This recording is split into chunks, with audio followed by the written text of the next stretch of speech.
Welcome to Liberation Hour Radio on Sound FM 102.7 in Kitchener-Waterloo, also on Rogers 946 and on Facebook and YouTube as Liberation Hour Radio. My name is Andrew Aaron. I will be your host this evening, and we'll be talking with Laura Hamilton.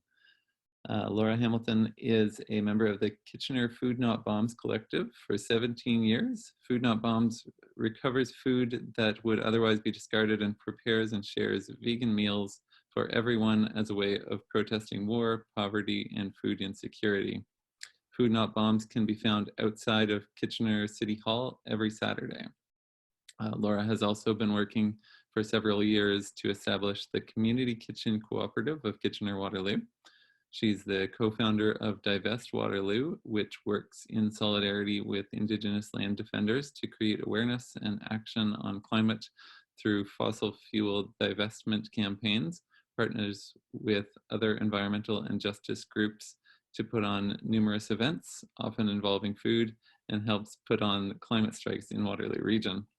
A longtime resident of Kitchener and mother of 4 adult children who inspire her, Laura has worked in community development and adult literacy with the provincial and federal governments for the past 40 years. So welcome, Laura. It's great to have you here. So going by that bio, you've been involved in a lot of different social justice work in the community. So before we get into the specific programs that you're involved in, why don't you tell us a little bit about your background and how you got into that kind of thing? Oh, I guess I've always, at various times in my life, been involved with social justice kinds of activities, but mostly started getting active around climate work, I guess in the early 2000s. Before they closed down the coal plants, when we had smog days in Ontario, and was very concerned about air quality, and started doing things sort of at our neighborhood level, and getting involved that way. And then really once the work that Carbon Tracker did in the UK was published, that sort of quantified, I think that was in 2012 maybe, that quantified the amount of carbon being released and correlated that to temperature increase, global average temperature increase. Climate change went from being something sort of off in the future to something very real. And at that point, it seemed that we had 15 years to go until we crossed the 2-degree threshold. And so then sort of abandoned pretty much all the other, what I was working with the group through church, actually, through Parkminster United Church on social justice issues. And once, and we realized that climate change, was exacerbating everything that we were doing or trying to, work against. And so we just focused exclusively on, from that point forward, we started Divest Waterloo and really focused on, moving collective financial resources away from the problem and trying to help using that as a way to talk to people about the time that we had and so on. Mm-hmm. And the food stuff has just always been there, just love to cook. And so it was always something that I liked to do, and started doing Food Not Bombs with, in 2003, my kids were still little, but old enough to do something. So we were looking for some sort of a family thing that we could get involved with together. And so pretty much all of my kids over the years had volunteered, and my partner and I had started doing that in 2003, and found it very rewarding and stuck with it. Yeah. That's great. That's great. Food specifically is like a great way to get involved, as you see immediate results from the work that you're doing. And yeah, that's right. Right. Unlike climate change, so sort of the polar opposite. Yeah, but climate change is at the center of all the issues that you've been working with, and all the other social justice issues as well, as it affects everybody. Right? Yeah, that's great. So why don't we talk a little bit about Food Not Bombs? Sure. So I've lived in Kitchener-Waterloo for a while, and I didn't realize, but this is happening at Kitchener City Hall every Saturday.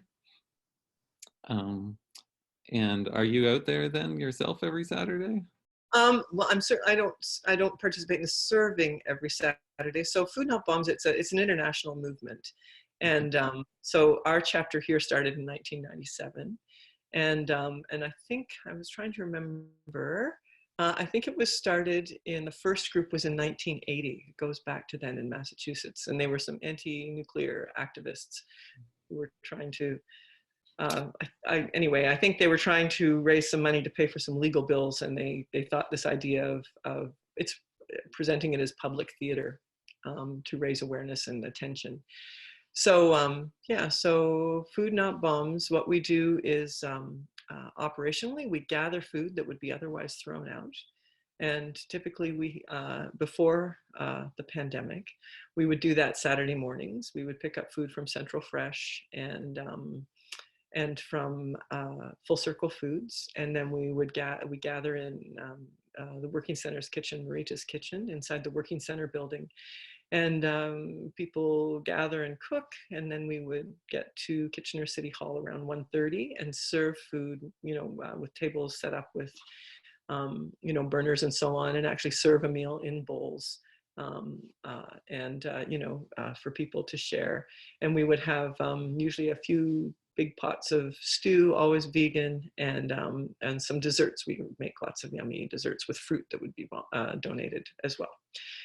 But things have changed now. And then, so just to sort of finish how the day goes, then a few folks serve, clean up, and people reconvene back at the kitchen to wash all the dishes and put it away for another week. And it finishes between 4 and 4:30. So there's all these discrete jobs of cooking and serving and picking up food. And Food Not Bombs is pretty much an anarchist organization. One of the principles is that it has to be completely flat with no hierarchy.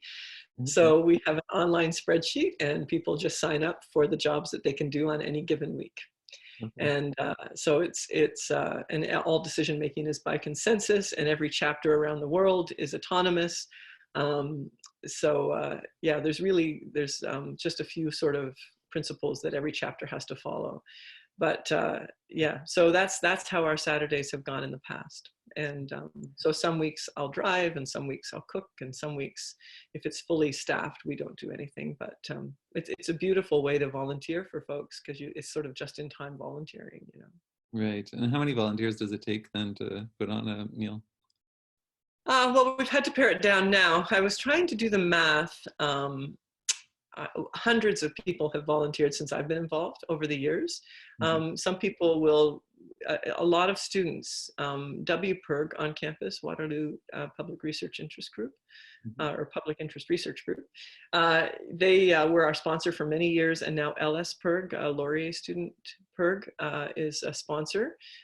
So there are typically a fair number of students. We can cook. Now we're cooking with, because of physical distancing, we're cooking with just 2 people in the kitchen and 2 people making sandwiches, and we've changed up our operations a bit. But but there have been times when we've had 10 or 12 people in the kitchen cooking together. It's a lot of fun. Right. Okay. Yeah. And I was going to ask you too, like how the recent events in the COVID-19 situation has affected your operations. You're still doing this? Yeah, we are. So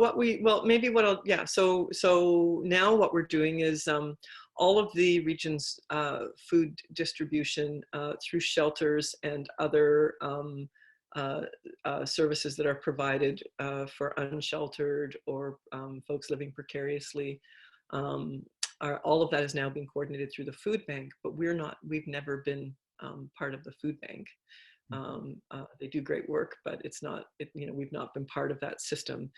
So we're outside of that. And interestingly enough, they asked us if we could change our Saturday servings from 1:30 to 4:30 in the afternoon, because there isn't another evening meal being provided downtown. So we're it. So we've done a couple of, yesterday was our first sort of 4:30 serving, but since the pandemic became a reality here, we changed up our operations. So what we started doing was preparing all of our food to go. And so one of the most beautiful things about Food Not Bombs has always been the community meal, right? People joining together and all kinds of people coming together, just people walking by City Hall, the cooks, anybody could come, you know, skaters in the winter and so on. It was open, it is open for everyone.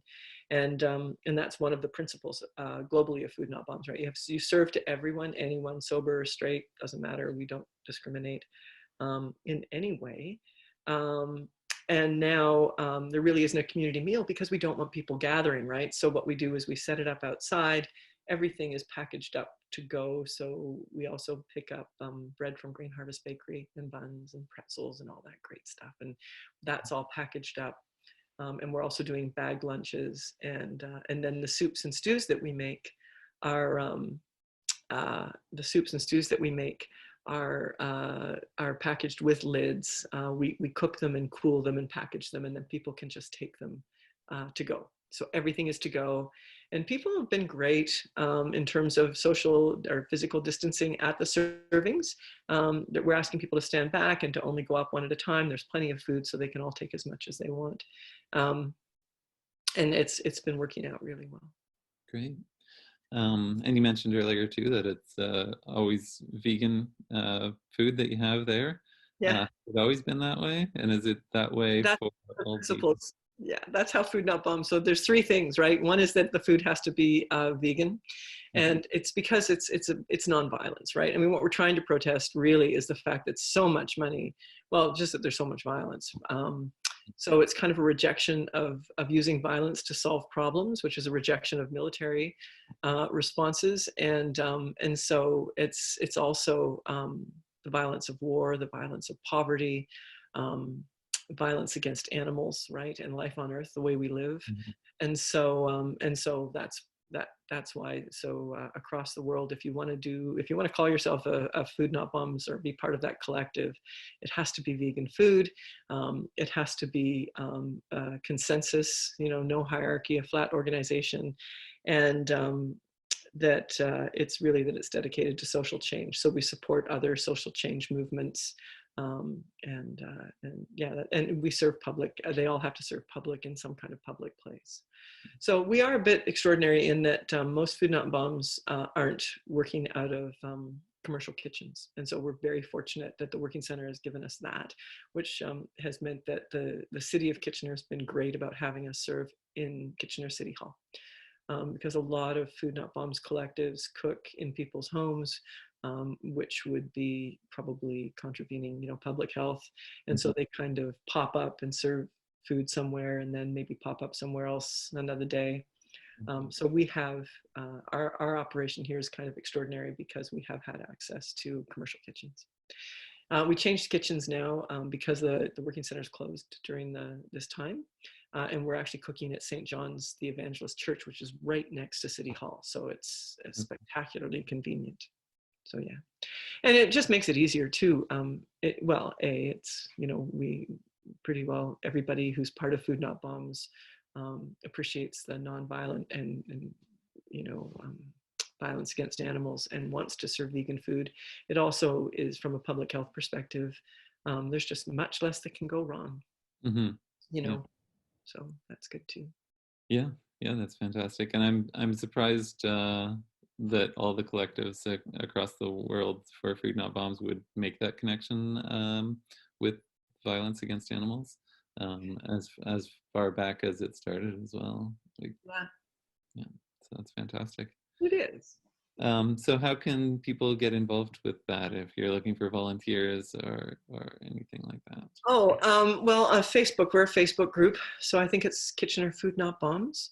And right now, so we do have, so people can sign up or just follow the Facebook group. When we need help, we post the spreadsheet weekly. We're just updating the spreadsheet right now to reflect the new way of doing things. So what we've started doing is preparing food Friday evenings instead of Saturday mornings so that we can cool it and package it.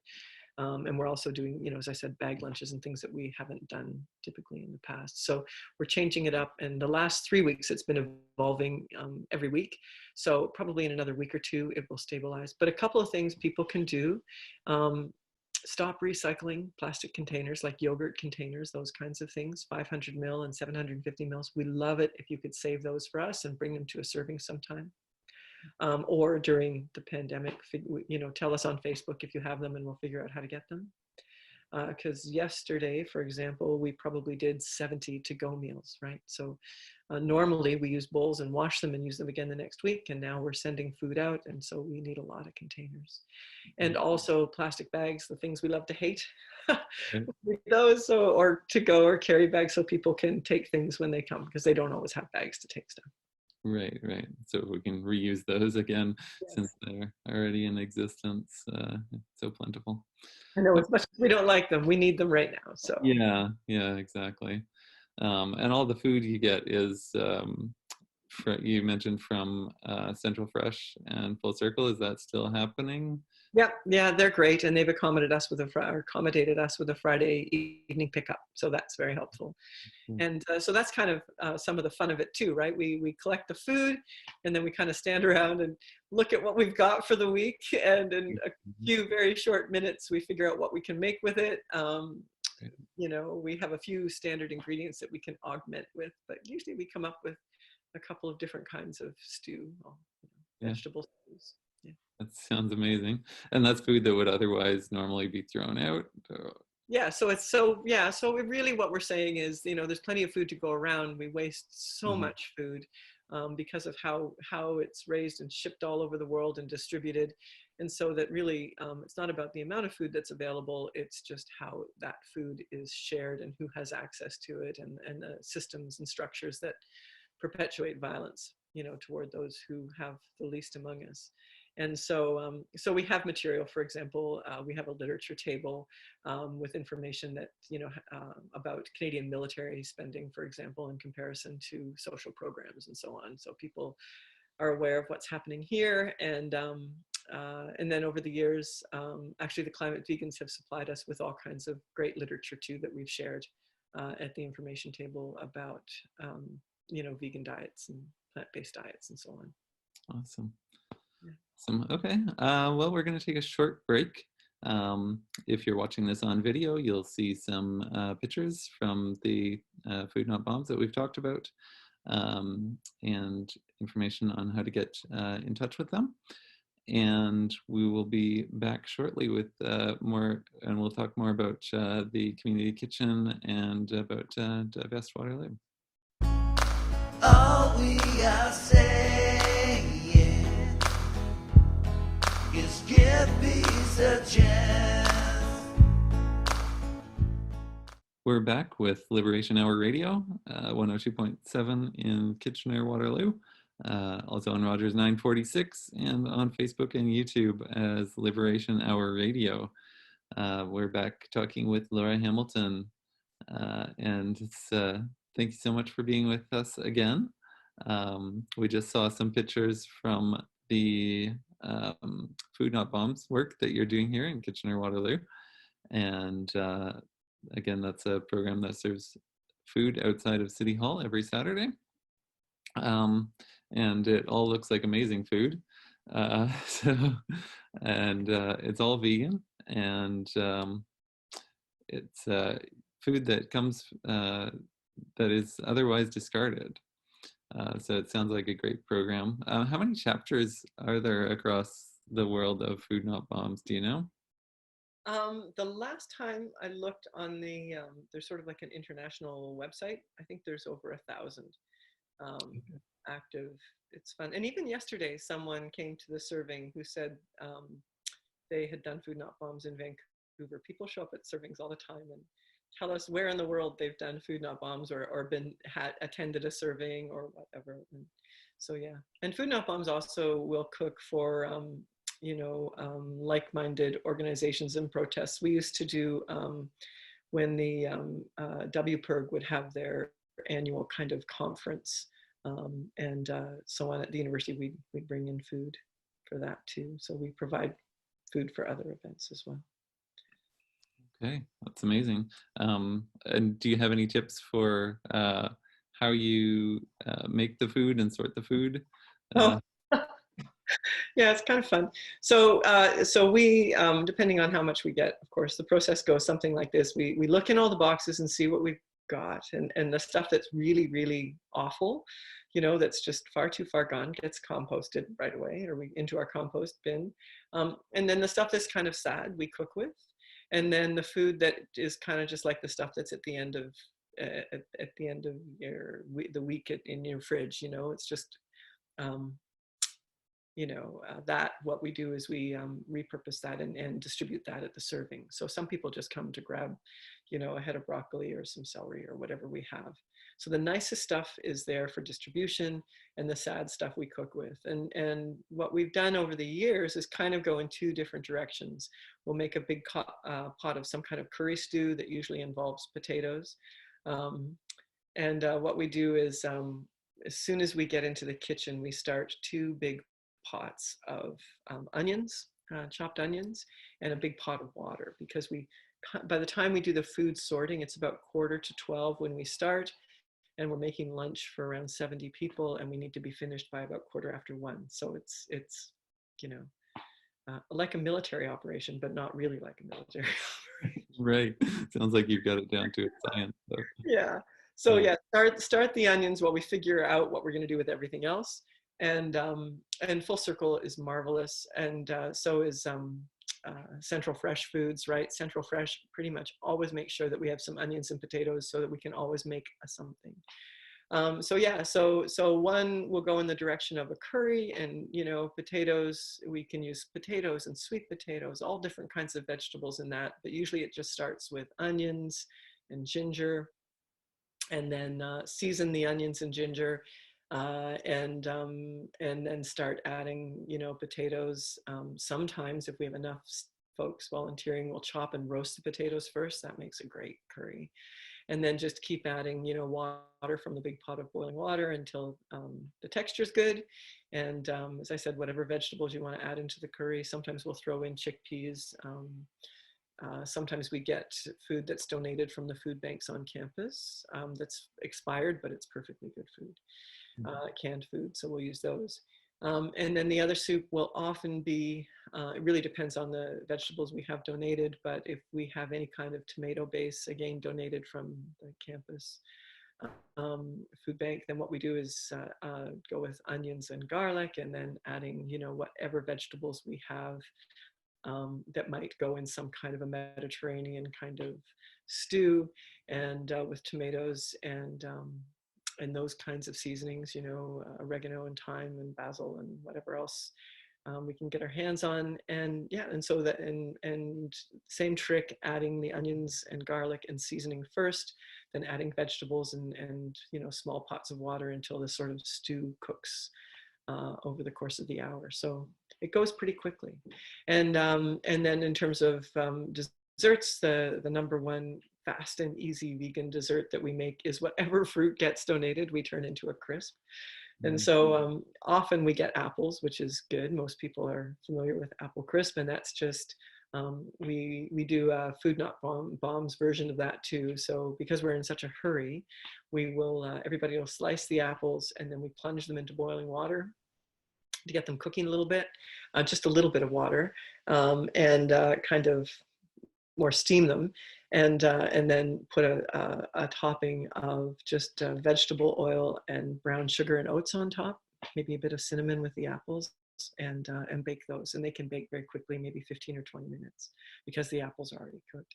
And then the apple water is a great ingredient to add into the curry. Oh, okay. Right? It gives it that sort of sweetness. Mm. So again, nothing gets wasted. And then because quality, everything tastes good, and so it's not quality control, quality assurance. I don't know what the difference is, but there's variations from week to week. So sometimes we might end up with a big pot of apple flavored water, and we just bring that to the serving on a cold winter day. People drink that and like that with a bit of cinnamon in it. So nothing ever gets wasted. Wow. That's great. And some great tips for people at home too who are looking to make easy, cheap vegan meals. Yeah, whatever's left in their fridge, right? Exactly. If you want to get creative, just at the base there, and you're good to go. And in terms of the fruit crisps, we've done, you know, banana grape crisp, you know, we've done whatever food gets donated, whatever fruit. I don't think we've done, yeah, so we've done lots of different crisps. One time we had no fruit and we made a crisp out of grated carrots. Oh, And we wow. mixed raisins and some brown sugar and some lemon. We squeezed some lemon in. We just warned people and said Mhm. it's going to be more like kind of a carrot cake, but it was really grated carrots with a topping. But it tasted okay, you know, as long as people were prepared for it, you know. Yeah, Yeah. sounds good to me. So I hear you're the kind of person who will bring food to every event you go to, and you have a reputation for that now. You've also been working to establish the Community Kitchen Cooperative of Kitchener-Waterloo. So why don't you tell us a little bit about that? So that started at St. John's the Evangelist Church. The one I mentioned, we're cooking in their kitchen right now, that commercial kitchen with Food Not Bombs, so it's all connected. In 2016, Adi Gupta, a lovely young man, he was a student here, was working with the church. I think Adi might have been a volunteer at the working center there. And one of the parishioners at the church had endowed the church with some funds when she passed to support them, you know, sort of expanding their kitchen and using it for public good. And so the working center prepared food there and served lunches there for many years. And that's where St. John's Kitchen, the working center's facility on Victoria Street now, got their start. And they kind of grew out of that space and moved into their facility on Victoria Street, where now they have so much more than just food. You know, they do all kinds of great work there.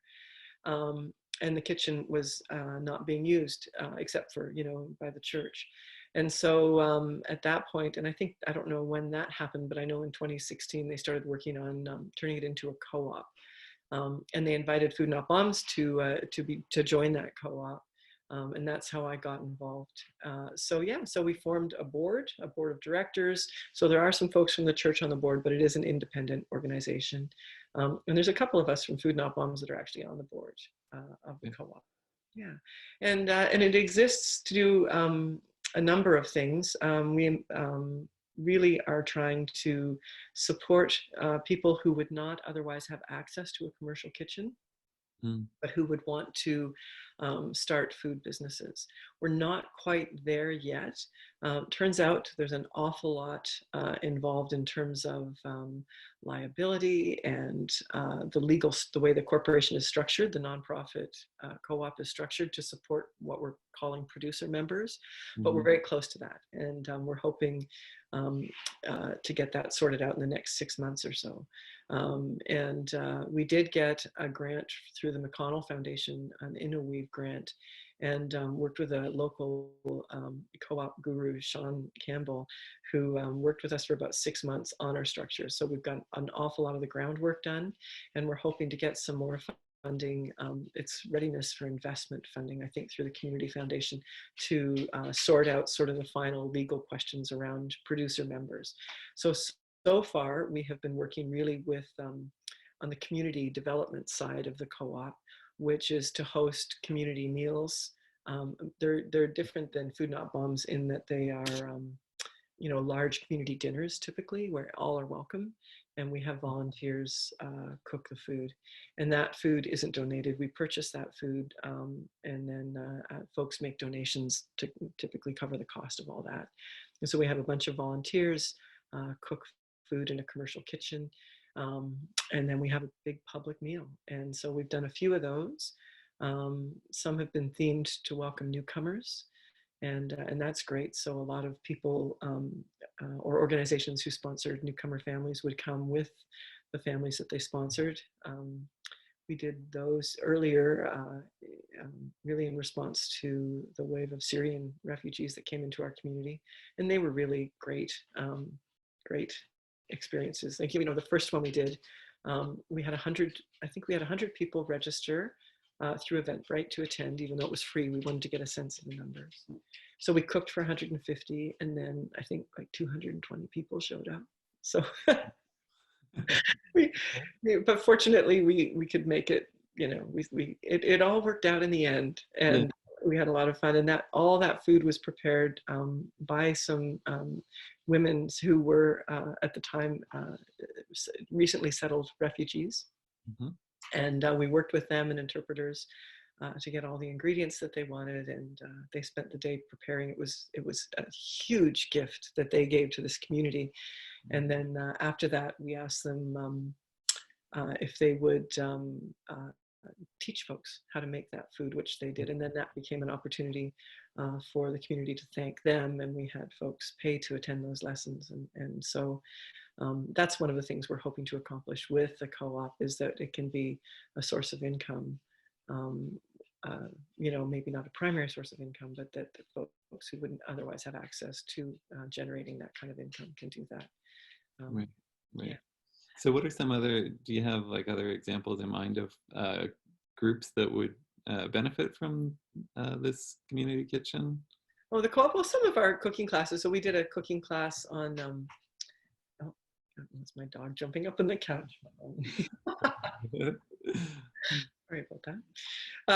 Yeah, so we've done all different kinds of cooking classes on, how to make soup, different kinds of soup. And our cooking classes are really low cost. I think they're like $20 or pay what you can. So they're very accessible. And or Christmas cookies, a bunch of, we had some great fun at the Christmas cookie workshop. There were 3 generations. Sometimes it would be like a child and their mother and their grandmother all coming, or their father and their grandmother, or whatever. Anyway, it was fun, and they could come and learn how to bake cookies together, and everybody left with cookies from all the different stations that they participated in. So they really are meant to be community building activities. And I think that so far we've evaluated all of our events, and they've all been really well received. So we're hoping to expand that. We had great plans for this year, Cooking for Climate Change. Mm-hmm. We applied for some funding to do those classes, to show people the connection between, the food that they choose to eat, and how that impacts the climate. And that's a real eye opener for some folks. So we thought it was a great way to raise sort of our collective consciousness on that, and then show people how easy and delicious it is to eat more plant-based food. Right, right. Yeah, that's fantastic message to get out there. Yeah, sorry, go ahead. Is that like your long-term vision for this, or do you have plans outside? Yeah, so we're hoping to be wholesaling food, having producer members wholesale food. Full Circle Foods has already committed to work with us on this, which is great. And they want to sell, some soups or stews that our producer members would prepare, and then they would sell them in reusable containers, and they would manage all that at their end, which is wonderful. And again, that fits in with, our objective to reduce food waste and all waste, right? Mm. And so there's that, and then to expand that to other opportunities for more cooks to work together. And we're hoping, we've been meeting with folks at Sanctuary, which is a medical facility for refugees, and to support some of their families to have some meals with potentially newcomer families who've been settled here for a while, and again, just to help people feel part of the community. So really, that's one of the biggest objectives of the food co-op, is to use food and to gather people around food, to create social inclusion. Right. Right? So that's really what we're trying to do there. But it's a tangled web we weave, because right now it's because of that co-op and their liability insurance, which is allowing Food Not Bombs to cook at the church. So it is all tied together, and it's great that all these different organizations are so supportive. That's great. Yeah. And I'm sure they all benefit a lot from your involvement in there. You seem to. Well, it's not just me. Sorry, there are other folks, of course, that, as I said, that transcend the organizations too. Right. Okay. But that is one of the advantages of working in this community or doing this kind of work. The scale is great, right? It's not like trying to organize in Toronto. Right. Everybody knows everybody, so it's wonderful. Good. And then why don't we talk a little bit about Divest Waterloo? So you're a co-founder of Divest Waterloo. Mhm. Uh, Tell us a little bit about that program. And So divestment really, it's about fossil fuel divestment, and really it was a way to start conversations about climate change um, that we're looking at the root causes. So rather than having conversations with folks about individual actions they can take, which are important, they're kind of like a gateway drug, because no one will talk to their member of parliament if they're not doing things in their own lives to reduce their carbon footprint. But there's been so much pressure, and the fossil fuel industry is totally behind it, to make people feel like they created this problem, right? As opposed to looking at the structures that not only created it, but that are perpetuating it. So what the divestment movement does is it shines a light on the fossil fuel industry, particularly as knowing about climate change, and actively funding deniers, and continuing to seek billions of dollars. You can see they're doing it now, even during this COVID crisis, um, in seeking billions of dollars in bailouts and subsidies mm-hmm. to perpetuate the crisis, right? And so what the divestment movement is about is to shine a light on that, and to work with organizations that typically have some moral clout.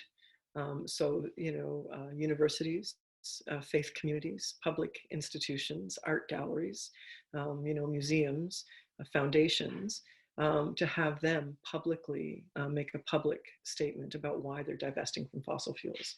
So it does have an impact, because trillions of dollars have been divested globally as a result of this campaign, the divestment campaign to move money out of fossil fuels. Oh, there, you've got a cat. That's fun. But it's about statements when they do that, right? It's when they explain why they're doing that, and why they're moving their funds from an extractive industry, and an industry that's really predicated on exploitation, that is taking those resources from stolen Indigenous land at the expense of Indigenous people, often in their health in those communities, and without their permission, right? So that's a mess. And so it's shining a light on that practice and saying that, we can do better as Canadians, and then in reinvesting those funds in a regenerative economy. And we need to be doing that. So that's really what that movement was about. And it's also the other side of that conversation is, if you stay invested in fossil fuels, you'll lose money. And we're seeing that right now with the price of oil dropping. So, globally, if we're still consuming fossil fuels at this rate, in 10 years, we don't stand a chance of keeping, average global temperature increase below 2 degrees. And so what has to happen, clearly, is that the most egregious, the dirtiest sources of fossil fuels, and the Canadian tar sands fall in that category, have to stay in the ground. And if they do stay in the ground, and you're invested in, mutual funds that are invested in those industries, you'll lose big time. And you could see that happening even now, right? As fossil fuel prices plunged, when people start, combination of less use, and also flooding the market, OPEC countries. And what's happening with Saudi Arabia right now. So because if you own stock in Shell, for example, the value of that stock is based on them continuing to explore, and it's based on the known value of their reserves. And we know that to achieve the to achieve less than 2 degrees of global warming, 80% of those reserves cannot be burned. And so people stand to lose a lot of money. So we thought it was a great way to talk to people who maybe didn't want to talk about climate change, but they might be concerned about their funds. But also a great way to shine a light on the power, the political power that industry has in our country. It's massive. And to have our moral and principled institutions stand up against that. Yeah, that's great. Yeah. And some people will only respond to the threat of losing money. So I hope that any type of campaign that we that we can organize around that is fantastic progress. So that's great. So what kind of events does Divest Waterloo Hmm. do or has done in the past, I guess, before? Yeah, so we started, I think our first event was in 2014. Mhm. And so that was with faith communities, talking about starting divestment campaigns. At that point, there had been one church in all of Canada that had divested, and we invited them. They were in Toronto, Trinity St. Paul United Church. Since then, all kinds of faith communities, all over the world have, including the United Church of Canada, and all kinds of faith communities have. Mhm. And just to bring people together to talk about climate change and then to talk about divestment. And then we've held a lot of information events, helping people to understand carbon pricing when that was first sort of entering the public lexicon. Mhm. And gosh, I think I looked the other day for some other reason. I think we've hosted over 50 events since then. Yeah, we, ranging from sort of panels and talking head events. We organize all of the sort of annual September kinds of climate actions before the climate strikes evolved. Before that work happened, there were usually 350.org would be organizing, and we would organize, pick up whatever they were doing and organize locally. We organized the federal consultation to inform their plan. We had the largest one in Canada here, actually. We did 5 constituencies together. All of our MPs showed up. It was wonderful. Had over 300 people all try to inform the national plan, and wrote a great report of that. It's on our website if you go to events, and we titled it, It's Never Too Late to Lead, which I thought was fun, and gave that, submitted that on behalf of our community. So yeah, we've done lots of different kinds of events. We partnered with Climate Vegans on something comparable to Cooking for Climate Change, and had speakers talk about the connection between, food and climate change, and served a vegan meal. We pretty much, any event that we do, we like to bring food, even if it's just cookies to a talk. And we always bring, vegan food, so that Yeah. people can see how delicious it is. And, we do workshops. We just, I guess it was a workshop with another group in town with Extinction Rebellion. We did a nonviolent civil disobedience all day kind of workshop, and did the food for that. Right. But Okay. it's a lot of people, yeah, just a great way to expose people. And anyone who's coming to a climate event, they're looking to make change in their life. So it's kind of nice to gift wrap the food option changes, right? Right. Yes. And like you mentioned earlier, the people who make personal changes usually happens before they'll be on board with making more broad changes in the community, right? Or contributing to Yeah. other groups, right? Yeah, because it starts inside your soul, kind of, right? And you're thinking, you feel like you have to do something, you don't know what to do. But Mhm. political engagement isn't everybody's cup of tea. So, Mhm. but as people start to make changes, then they get frustrated because they realize that they have to go beyond that individual contribution to make structural or systemic changes happen. Right. So that brings us back to all the food you do for all these things. Did you have any specific recipes or specialties that you wanted to share? Oh, well, this was fun. And this started with the working with the climate vegan folks here in town. There was a walk. It was a walk, and it had to do with helping people to appreciate, what living on the streets was like. And so people ended that walk going to a warming station. And I know the climate vegans committed to bringing cookies. Mhm. And we worked in Marita's kitchen, the same one we cook with Food Not Bombs, and made, I can't remember how, so many cookies. Hundreds and hundreds and hundreds of cookies. And that was sort of the genesis of this great oatmeal cookie recipe. That we make all the time now, that uses substitutes of flax egg. It's so easy. Okay. um, and so they're nice chewy cookies, right? Well, Vegan margarine, a flax egg, and oatmeal and raisins, and they're delicious. So that's a standard for many of our events. Yeah. okay. Sounds amazing. Is there anything else you wanted to promote before we end the show here? Any your Facebook pages or links that you'd like to share? Yeah, you can learn more about the co-op. We're still working on our website, but there is a Facebook page for the kitchen co-op. And there's also great work happening. What's wonderful about our community is how everyone collaborates. So all of the grassroots climate organizations collaborate. And I know the climate vegans are part of, hardcore organizers in the context of that, collective organizing. So there's many ways to get involved, and through any of our groups. Climate Save, you said climate vegan, but it's climate. Oh, that's right. It's climate Save. That's right. Yes, exactly. I know. Yeah. So, and that's a great group, and they do really important work, and they connect.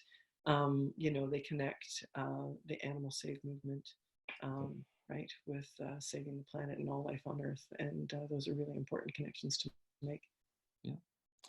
All right. Well, thank you so much for joining us today. Hey. It was great having you here, and we'll let you get back and take care of your puppy there. Thanks.